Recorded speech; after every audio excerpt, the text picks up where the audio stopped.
Ang mabuting balita ng Panginoon ayon kay San Marcos. Umalis doon si Jesus at nagpunta sa lugar na malapit sa Tiro at Sidon. Tumuloy siya sa isang bahay at ayaw niyang malaman ni numan na naroon siya. Subalit hindi ganoon ang nangyari. Ang pagdating niya'y nabalitaan ng isang babae na may anak na babaeng sinasapian ng masamang espiritu. Pumunta agad kay Jesus ang ina at nagpatira pa sa kanyang harapan. Ang babaeng ito'y isang hentil na taga Syro-Phoenicia. Nakiusap ito kay Jesus na palayasin ang demonyong sumapi sa kanyang anak. Ngunit sinabi ni Jesus, kailangang ang mga anak muna ang pakainin.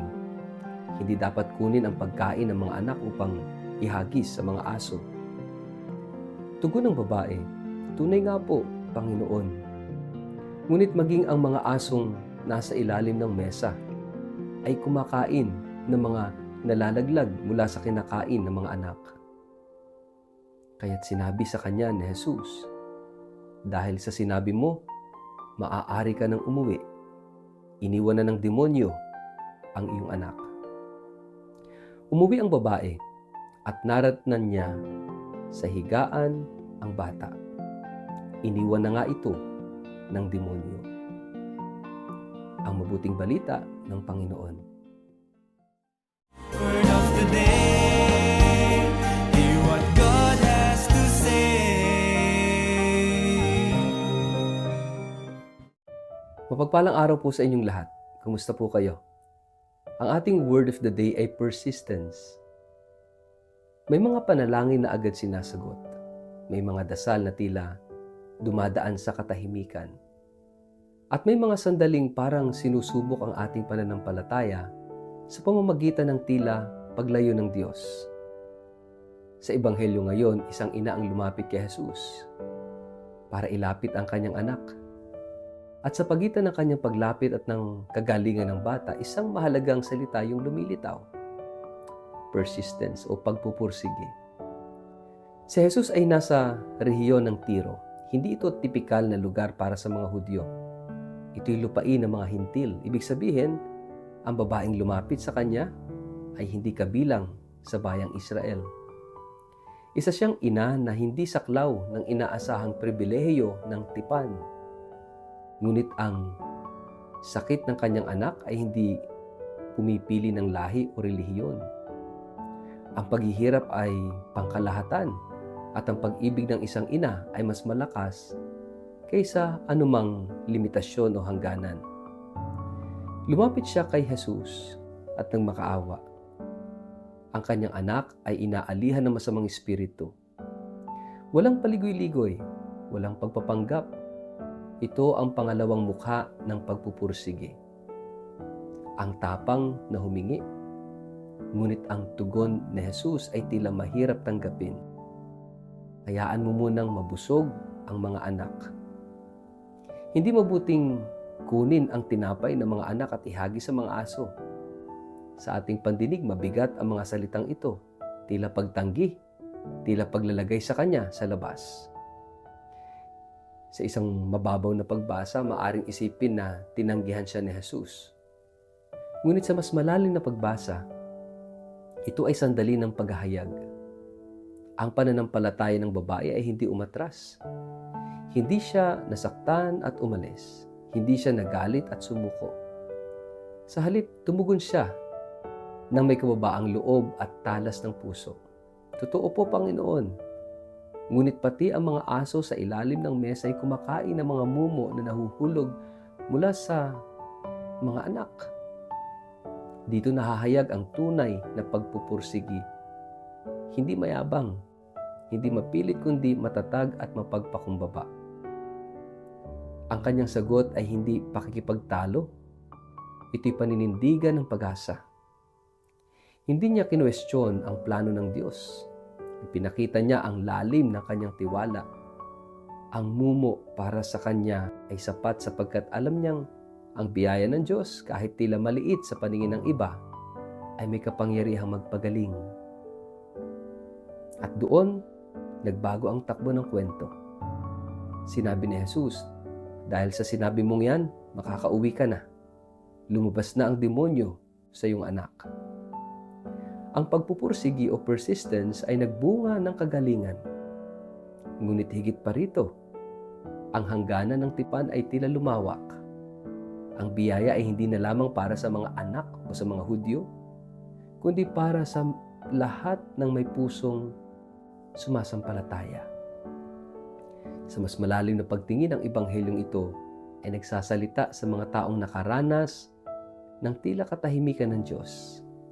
May mga panahong nagdarasal tayo para sa kagalingan, para sa kaligtasan ng mahal sa buhay, para sa direksyon sa buhay, at tila walang sagot. Ang tukso ay sumuko. Ang tukso ay isipin na hindi tayo karapat-dapat. Ngunit ang babae sa ebanghelyo ay nagtuturo sa atin na ang pagpupursigi sa pananampalataya ay hindi kawalan ng respeto. Ito'y tanda ng tiwala. Ang pagpupursigi ay hindi pagpilit sa Diyos na gawin ang gusto natin. Ito'y pananatili sa Kanya kahit hindi malinaw ang Kanyang paraan. Ito ay pagkapit kahit tila mahina ang sagot. Ito'y pag-asa kahit ang nakikita ay mumo lamang. Sa ating personal na buhay, saan tayo tinatawag na magpursige? Sa panalangin ba na matagal nang inuulit? Sa relasyon ba na tila malayo na sa paghilom? Sa bukasyon na pinagdududahan? Sa laban kontra tukso at kahinaan? Ang ebanghelyo ay hindi nangangako ng madaling sagot, ngunit ipinapakita nito na ang pusong hindi sumusuko ay nakakatagpo ng biyaya. May mahalagang aral din ang kwento tungkol sa kababaang loob. Yung pagpupursigi ng babae ay hindi mayabang. Tinanggap niya ang kanyang kalagayan. Hindi niya inangkin ang karapatan, inangkin niya ang pag-asa. Ang tunay na pananampalataya ay hindi umaasa sa pagiging karapat-dapat, kundi sa kabutihan ng Diyos lamang. At sa huli, ang ebanghelyo ngayon ay nagbubukas ng isang tanong na napakalalim. Kapag tila tahimik ang Diyos, lalayo ba ako o mananatili? Ang pagpupursigi ay pagpiling manatili. Sapagkat ang Diyos na tila tahimik ay hindi kailanman malayo. Minsan hinuhubog niya ang ating pananampalataya sa pamamagitan ng paghihintay, upang kapag dumating ang biyaya, hindi lamang ang problema ang gumaling, kundi ang puso. Mga kapatid, magandang magtanong at magnilay. Sa anong bahagi ng ating buhay tayo tinatawag na magpursigi sa panalangin at pagtitiwala, kahit tila mabagal o tahimik ang tugon ng Diyos? Sa ngalan ng Ama at ng Anak at ng Espiritu Santo, Panginoong Jesus, turuan mo akong huwag sumuko sa panalangin. Sa gitna ng katahimikan at paghihintay, palakasin mo ang aking pananampalataya. Bigyan mo ako ng pusong mapagpakumbaba at matatag, tulad ng babaeng lumapit sa iyo. Naway ang aking pagpupursigi ay magbunga ng kagalingan at mas malalim na ugnayan sa iyo. Amen.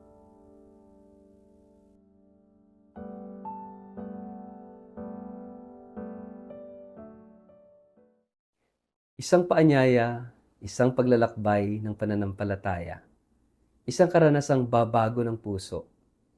Ngayong October 4 hanggang October 16, 2026, inaanyayahan namin kayo sa isang Holy Land Pilgrimage. Isang banal na paglalakbay sa Egypt, Israel, Palestine at Jordan. Samahan ninyo kami sa paglakad sa mismong lupang tinahak ni Jesus.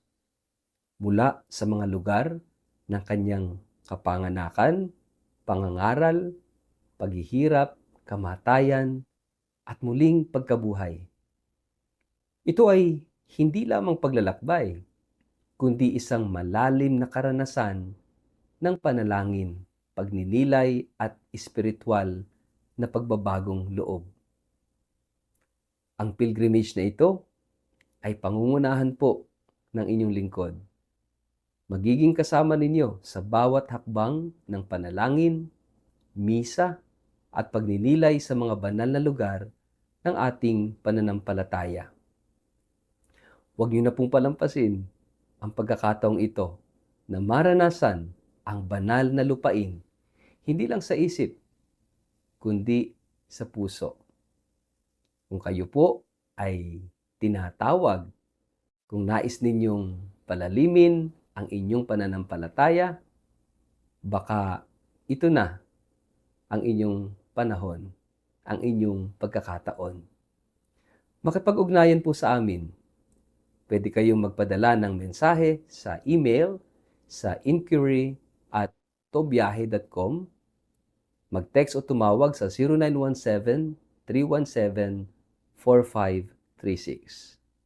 Holy Land Pilgrimage 2026. Isang paglalakbay ng pananampalataya, isang biyayang dadalhin habang buhay.